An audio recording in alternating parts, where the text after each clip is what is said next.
You are listening to the Bring Joy Forward podcast. Conversations to explore, heal, and grow. You can find us on bringjoyforward.com and join us in our community group on Facebook. We now take you to the episode. Thank you for joining us. Hello, and welcome to the Bring Joy Forward podcast. I am Shannon Dias with Imagine If. And I'm Marlisa McLaughlin of Marlisa Energy. Welcome. And we're here today to continue our Vibrant Grieving discussions.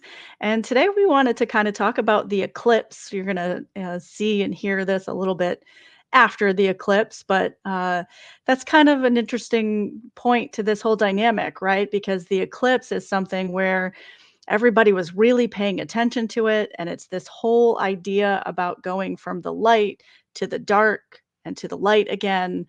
And when you're walking with grief, you're kind of doing that all the time. You're in different phases of darkness and going from light to dark, but there's not always an attention to it, a respect for it, an understanding of it. So in a lot of cases, the person who is grieving can feel like they're going through this without any support or understanding, and the people around them don't really have a good understanding of what's going on. So it's this interesting dynamic, I think, of what walking through that energy. And so we thought we kind of talk about that eclipse energy and maybe a little bit too about what it felt like for us as we were going through it and all the attention to it. Yeah, Marlisa, do you want to start out a little bit? You kind of came in with some good concepts for that discussion. So let's just jump right into it. Well, first of all, as you were discussing that prelude to this, I was thinking that loss, that grief eclipses the heart. Like you said, it really does cover it, and it's truly, truly eclipsed for indefinite amounts of time. And the reflection of that in the eclipse, it really does have similarities. But the biggest difference is that, like you said, it's going to be going back and forth. And I think that what I learned from my experience being an energy practitioner, I took my gongs outside, wanting to take the sun and the solar power from what was happening in. I wanted to hear possible changes in frequency. And I went live because they looked so pretty, and I didn't expect anyone to be available. I didn't announce it. I wasn't advertising. And a community jumped on. And that's one of the things that I felt strongest with that eclipse is a sense of community, because we could all dialogue and share and have our experiences that were even though they were indescribable to many people, the fact that you could say, I just can't describe it, there was that sense of awe and wonder brought us even closer together. And so in contrast to grieving over a loss, when the heart is eclipsed, there is an emphasis on a lack of community for that support. And I wanted to add, Shannon, when you were talking about people and their maybe lack of support, one of the elements is also fear-based, because they are afraid of death. They are afraid of loss. If they haven't experienced it, it might be terrifying. And it's also something that people can be afraid of in terms of wanting to reach out and wanting to lend a hand and really open up and be supportive and not really have any idea what to say. So that's even more of a distance as the heart is eclipsed and you're in your dark place. Yeah, I for feel like I just sure. went all over the place on that one. I'm sorry, but No, don't apologize. And that's the dynamic, right? I mean, that's our conversations all the time anyway. We kind of go all over the place, but I think that's the dynamic of grief. It is all over the place. And it, then, we talk so much about energy, and you mentioned the community aspect of that. And I think that's what mostly we're trying to do here is provide a sense of community to anyone who is listening. And that aspect of being someone who is grieving, sometimes it's very hard to step outside of your comfort zone as well, because we like to, kind of hibernate, I think, a little bit and not step out and because there are a lot of things that come up. We do have a lot of I'll call them ailments, I guess, that we have to work through in terms of being a part of society, that if you're not someone who's walking with this, you don't have any concept of it. And it is a fear-based response. People, they don't they don't know what to say, they don't know how to react, and then it's not directly in their purview. It's not something that they are having to deal with on a consistent basis. So that it falls off. They forget about it and they move forward. And what this eclipse did was it brought everyone together talking about a common thing. And I think more than anything else, that's the point of this podcast, the vibrant grieving portion here, is that we want to provide that sense of community and remind people that you're not alone when you're out there, that there are other, ways to get involved and to find that community, and everything that you're feeling is valid. And it's all over the place. just just like these conversations, we're gonna go all over the place. You mentioned your sound, and you did, 2 things on the day of the eclipse. You did an impromptu sound healing, and you did a sound healing at night that was registration only. I missed the one during the day, but I was able to catch the one at night, and I know the energy with that was also crazy. There was all sorts of sounds coming through, and for me, it was that semi-chaotic energy, I think, um, that it was just really cool to experience it, to be a part of it, in a group, in a semi room, because it was a virtual event, right? But we were still in each other's sphere, still in that space together, and to be able to experience the energy of what was going on at that moment, right? In that space and doing those things. Um, and I think that when you're grieving, we're feeling that chaotic energy quite often, but we don't necessarily share that because the people aren't in our space. They weren't, like, in that case, the sound healing, we were all in the same sound healing. If we're experiencing our chaotic energy, we're experiencing it alone unless we share it. So it's interesting because we kind of want to be pulling back, but then also we really need to be including others in that sphere and in that community, and finding that balance can be tricky.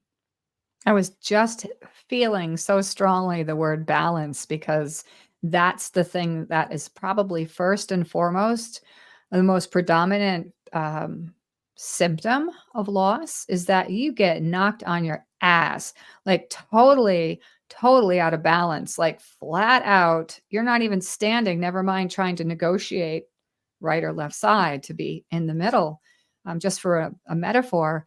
And so it's very, very difficult, I think, for new grievers, people who have fresh loss, something that's just happened. And of course, it's all so varied how long that lasts for us. We go through it for different periods of time and for different reasons.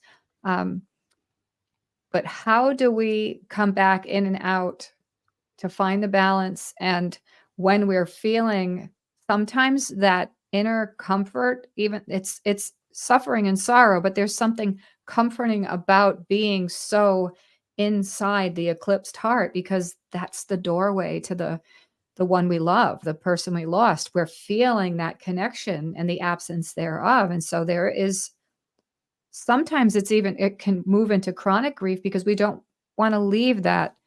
When I was doing research, many people felt as though they were getting guilty feelings for Mm, starting to move out of this because this actually felt like an honoring and a connection. yep. So that makes it even more of a profound navigation. Like how and when do I do that? And then lest we not forget, there's all this criticism. People are judgmental, and I don't mean that in a harsh way. I mean, they're observing if they haven't experienced it ever. If you've never experienced loss, you have no idea what that's like to navigate. You only have media and seeing other people's experiences. Because I've Yep. heard people say to other people who have had loss, like, "Well, you should be over that by now." Well, they just had the funeral. I think we've said this in other podcasts, like, you just had Yeah. the funeral. Why are you not back at work? Or what's wrong with you? Why are Right. you still Mhm.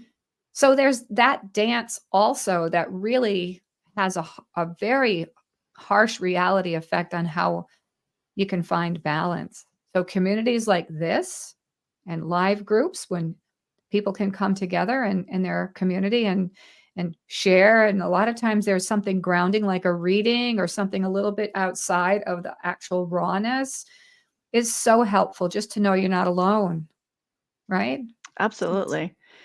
Yeah, and you mentioned, stepping outside the rawness, that because and the guilt, those 2 things kinda go together, and I think that's why we're constantly in and out of the light and the shadow and back and forth because every new thing that we experience is looked at through a different lens now.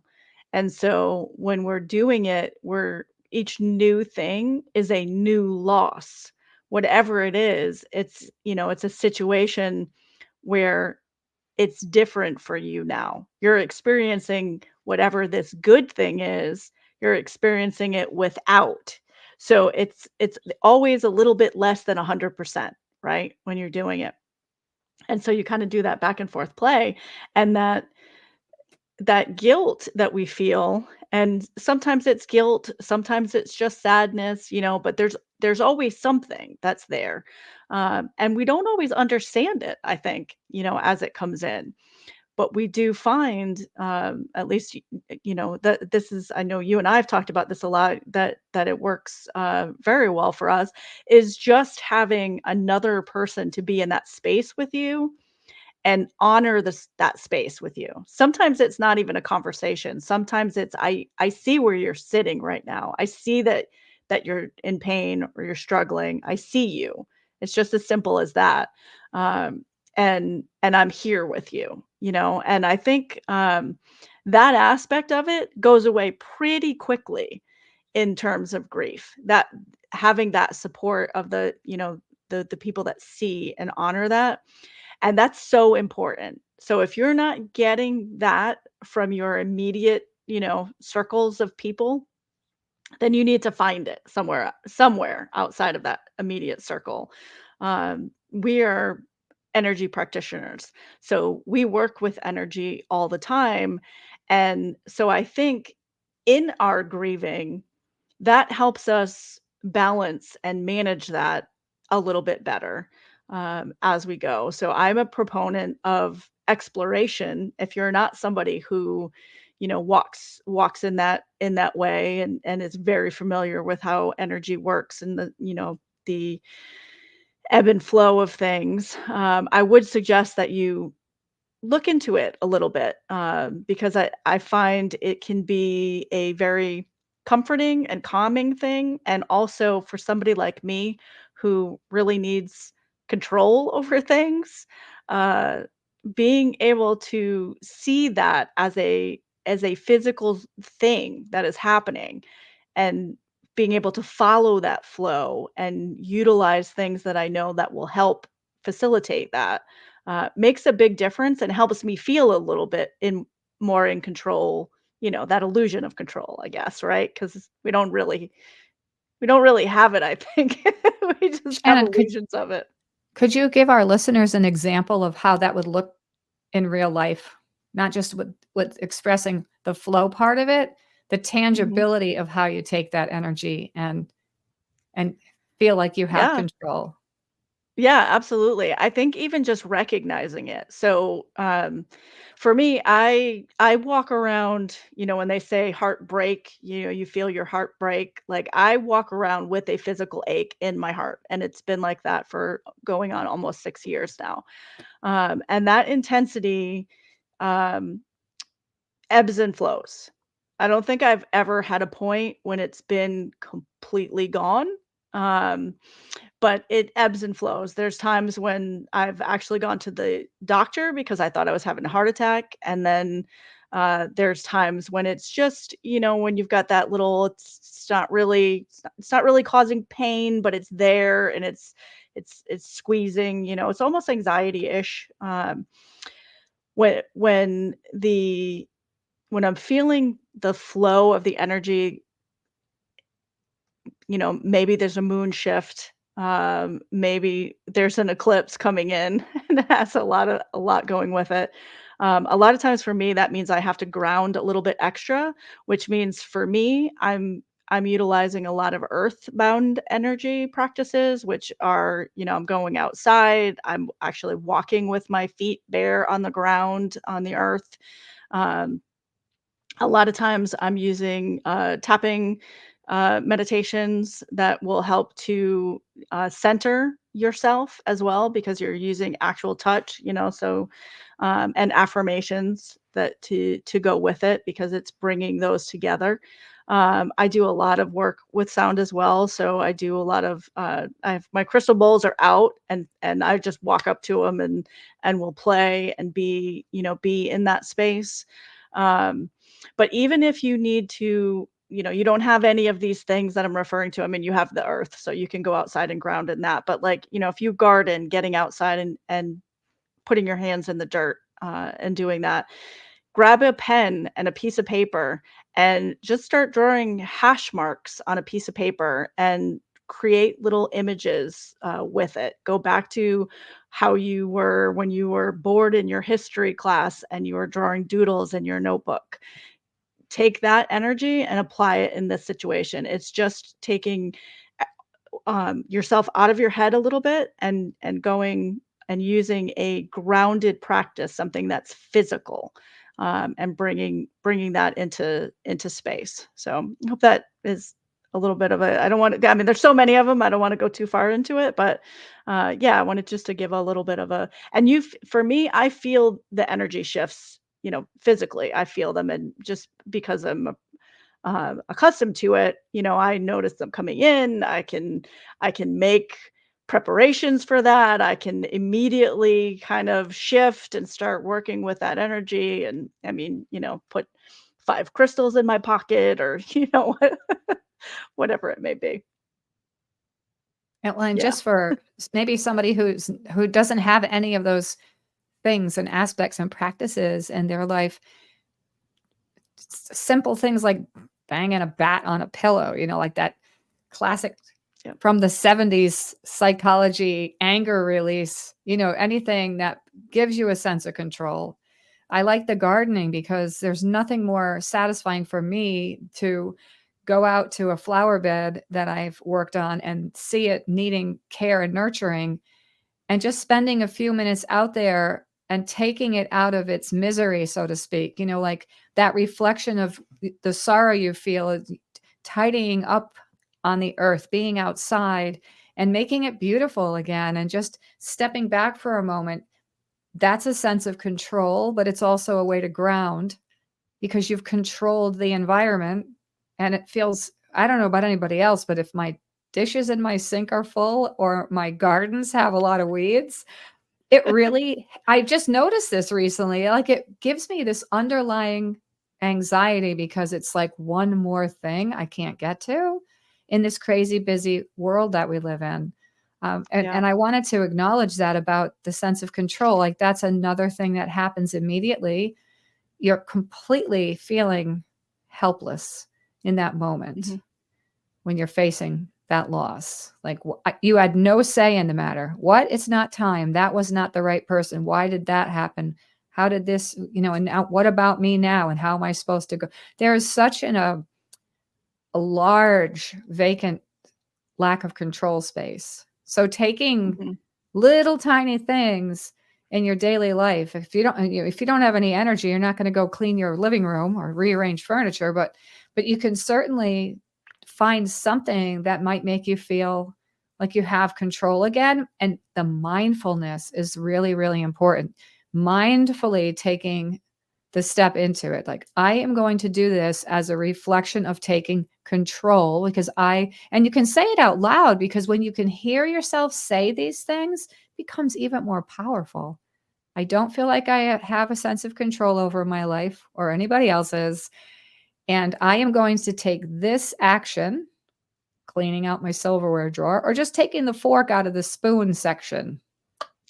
That tiny little tiny thing. Like I'm doing this to reflect a sense of control that I don't have right now. It really, you will embody that and feel a sense of relief, or just laugh right now because it seems ridiculous to think that moving a fork into a spoon section of a drawer could help your grief. But all these little Yeah, things are so supportive. absolutely. I'm laughing because I've done similar things. Yeah, well, and that's it. Like, and every person is unique in how they grieve and what's important and what's not. And I am always referring to clawing my way back into being human because some moments I still don't feel human. I feel detached from the world, which again is that community support. If I didn't have that community support, I know I would be in a much different place than I am right now. But you claw back out, but I believe it's not enough to just crawl back out to breathe, right? You have to decide to live. And that is a big part for me, what I'm trying to do in coming on here and being this voice, out there in the darkness is saying I'm not special. I just decided to live. And, for every person out there who is grieving, at some point you have to make that choice. By not making the choice, you're making a choice to not do it. And so at some point you have to say to yourself, this absolutely sucks and I don't want this in my life. I don't have any control over any of this in my life, but I'm going to choose to keep going. I'm going to choose to look for light and move towards joy. And that's what this is, all about is, bring joy forward is the whole point. We don't always attain it, but making those choices to move towards it is really where that difference lies, I think. And it's not an Exactly. easy choice, and we make No. it every day, every And minute. there's an intention setting is really important. Making a choice and then taking an intended movement towards it. Even if it's just accepting that you actually, did I really just do that? Like, I'm really going to move forward. That's my Yeah. intention. And not even having to have a plan. You don't need to know how it's going to work, because that's when the light begins to shine brighter. And then the things that are being shadowed and eclipsed will make themselves known to you. And that's another Yeah. thing I wanted to bring up as we conclude right now, is that the heart is eclipsed. It's in shadow, but we know that it's just being eclipsed because the natural state of the heart is light. We are beings of light, and that is always there. And maybe that alone is enough at times. Like, okay, like you said, Shannon, just this sucks. I don't want it, but I don't have Mhm. control and I don't have a choice.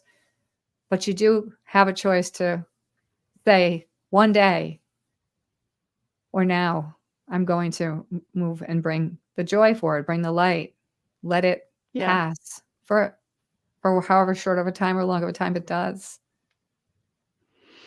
Yeah, and it's not that we're moving forward, I think, right? Like, I wanna Yeah. clarify, that's a very scary statement for someone who is grieving, moving forward, right? I don't know that I feel like I'm moving forward, I think I'm moving along, right? Um, and I'm seeking the joy, and I'm bringing that to me wherever I am. So I'm bringing joy forward to me in Oh, the state that I interesting. am in. I've Yeah. always thought of it backwards. Well, no, I Isn't think that it's int different for everyone. That's what because I that's yeah, well, but the concept of bringing joy forward with the eclipsed heart, the metaphor of that is that if the yeah, heart is eclipsed and the light and the joy is behind it, we bring it forward in front of. It's I'm so glad you said that because I we never talked about that before, and I didn't yeah. realize you meant forward towards you because 'cause I've always Yeah, interpreted that. it's yeah, Yes, it's bringing it forward and pulling it into wherever I am, because everybody has different we're all in different states and different places, and we do step forward and walk towards it, and and do those things and make that intention to keep going and do all of that. But as it just internally for me, that's my comfort level. I'm not moving forward. I'm bringing the joy forward. I'm bringing that towards me in whatever place I'm in at that moment. Yeah. And then the other thing I just kind of want to end with is, when we talk about making statements and intentions and things like that, I am a big believer that you speak it as if it's happened already. So regardless of whether or not you can see it yet or believe it yet, say the things, write the things as if it is already a done deal, and walk in that energy of this is done. I feel good about this. Whatever it is that you want to say or need to say in that moment, that you're working through, say it as if it's done, and just keep doing that. Just keep going. Yeah, just keep going. Yes, just keep going. And on that note, I think we'll call just this keep going. episode. Yeah, just keep going. We really appreciate you being with us today, as always, and we'll see you next time. Thank you very much, and You have been listening to the Bring Joy Forward podcast, conversations to explore, heal, and grow. You can find us at bringjoyforward.com, and we'd love to have you join us in our community Facebook group. Thank you for listening.